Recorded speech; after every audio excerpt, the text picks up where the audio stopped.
네, 안녕하세요. 4월 27일 목요일 짱목과 말씀수다의 시간입니다. 오늘 주시는 말씀은 사무엘상 19장 1절부터 7절의 말씀입니다. 사무엘상 19장. 사울이 그의 아들 요나단과 그의 모든 신하에게 다윗을 죽이라 말하였더니 사울의 아들 요나단이 다윗을 심히 좋아하므로 그가 다윗에게 말하여 이르되 내 아버지 사울이 너를 죽이기를 꾀하시느니라. 그러므로 이제 청하노니 아침에 조심하여 은밀한 곳에 숨어 있으라. 내가 나가서 내가 있는 들에서 내 아버지 곁에 서서 내 일을 내 아버지와 말하다가 무엇을 보면 내게 알려주리라 하고, 요나단이 그의 아버지 사울에게 다윗을 칭찬하여 이르되 원하건대 왕은 신하 다윗에게 범죄하지 마옵소서. 그는 왕께 득죄하지 아니하였고 그가 왕께 행한 일은 심히 선함이다. 그가 자기 생명을 아끼지 아니하고 블레셋 사람을 죽였고 여호와께서는 온 이스라엘을 위하여 큰 구원을 이루셨으므로 왕이 이를 보고 기뻐하셨거늘 어찌 까닭없이 다윗을 죽여 무죄한 피를 흘려 범죄하려 하시나이까. 사울이 요나단의 말을 듣고 맹세하되 여호와께서 살아계심을 두고 맹세하거니와 그가 죽임을 당하지 아니하리라.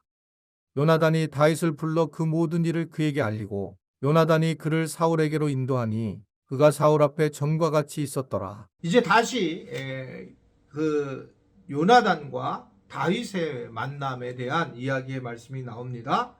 이제 사울은 점진적으로 병이 깊어지죠. 미움 시기가 넘어서서 정말 악한 죄의 모습으로 빠지게 되고 이제 모든 신하에게 그래서 다윗을 죽이라는 명령을 하게 됩니다. 그런데 이 다윗을 사랑했던 요나단은 다윗에게 은밀한 곳에 숨어 있으라고 전하게 되죠. 그리고 아버지 사울에게 다윗을 칭찬하면서 무고죄를 피를 흘리지 말아야 된다라고 하는 것을 요청을 하게 됩니다. 그러면서 아주 이 요나단은 합리적인 그런 근거를 가지고 다윗을 변호하는데 그 결국은 이게 잘못한 것이 다윗이었고 또 전쟁에서 수많은 공을 세웠는데 이건 오히려 범죄다라고 하는 것을 이야기하고 있는 걸 볼 수 있습니다.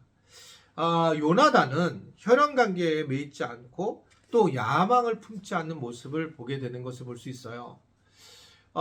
우리가 조금 생각해야 될 부분은 부부로 살아갈 때에 여러 가지 이제 물론 서로의 편이 되어주는 게 중요하지만 오늘 요나단이 만약에 아버지 편만 들었다면 다윗은 죽었을 거예요. 그럼 우리에게 이 다윗 복음이 결코 임하지 못했을 겁니다.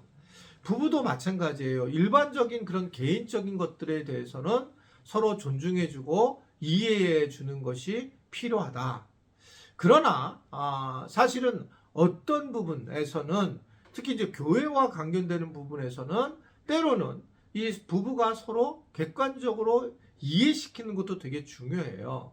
제가 왜 이런 얘기를 하냐면 분명히 어떤 분이 잘못했는데 아내분이나 남자분이 잘못했는데 나중에 보면 이게 분명히 잘못했던 것도 불구하고 둘이 이 문제를 붓고 교회를 떠나는 그런 모습을 보이는 겁니다. 이게 왜 이럴까? 정말 한 사람은 조금 정상적이어도 그렇지 않을 텐데 이러한 모습을 보면서 정말 부창부수라고 하지만 이 신앙에서는 정말 서로 객관적으로 잘 도와줘야 된다고 생각해요. 뭐 다른 일을 가지고는 우리 함께 서로 한편이 되는 게 중요하지만 신앙적인 면에서는 이렇게 살면 안 되고 우리가 이런적으로 우리가 하나님 앞에 나아가야 된다라고 하는 그 죄를 이겨야 되는 그러한 서로의 배려로 서로의 의견이 저는 굉장히 중요하다라고 하는 걸 생각하게 됩니다. 바로 이 요나단은 아빠의 말을 듣지 않고 사실 실질적으로 하나님의 뜻이 어디 있는가를 생각을 하게 되고 그리고 하나님 앞에 죄를 짓지 않으려고 하는 하나님 중심의 삶을 살아가는 것을 이 요나단은 우리에게 계속 보여주고 있는 겁니다. 그냥 아버지의 말을 무조건 따른 것이 아니라 적어도 하나님과의 관계 속에서 바른 쪽으로 하나님 쪽을 택하는 그런 모습이 요나단의 탁월한 모습이다 이렇게 생각할 수 있어요.